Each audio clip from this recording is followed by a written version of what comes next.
បាទសួស្តីពុកម៉ែយាមីងបងប្អូនលោកយាយតាទាំងអស់គ្នាជាទីគោរពស្រឡាញ់រាប់អានសូមស្វាគមន៍មកកាន់វីដេអូទម្រេចឆ្នោតយួន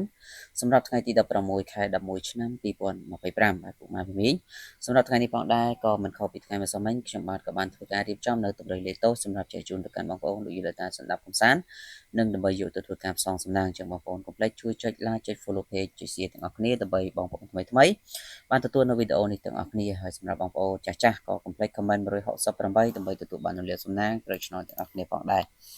ចឹងបងប្អូនពុកម៉ែមីមីយូរតាយើងចូលទៅកាន់តម្រុយរបស់យើងតែម្ដងសម្រាប់ឆ្នោតយួនបានថ្ងៃទី16ខែ11សម្រាប់ឆ្នោតយួនថ្មីម៉ោង10កន្លះបាទចំពោះ10កន្លះពុកម៉ែមីមីបងប្អូនទាំងអស់គ្នាបាទសូមធ្វើការលេងខ្ទង់40និងលេងខ្ទង់50សម្រាប់ធ្វើការលេងនៅពូ A B C D ចំណែកលេខបូកយើងបូក42 43បាទហើយចំណែកខ្ទង់50គឺយើងយក56 57បាទ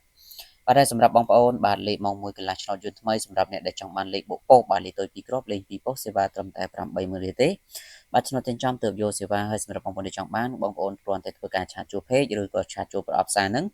គឺខ្ញុំបាននឹងចែកជូនទៅកាន់បងប្អូននៅលេខ VIP ដើម្បីបងប្អូនយកទៅធ្វើការបូកសងសំណាងបាទហើយសូមបញ្ជាក់ផងដែរថាបាទឆ្នោតទាំងចំទើបយកសេវាតាមក្រោយគឺមិនតម្រូវបងប្អូនធ្វើការបងលីបងកាក់មុននោះទេបាទសម្រាប់ម៉ោង4កន្លះក៏ដូចគ្នាគឺយើងមានលេខពិសេស2គ្រាប់បាទហើយគុណស័ព្ទរបស់យើងគឺយើងចូលចំតែម្ដងសម្រាប់ម៉ោង4កន្លះនេះ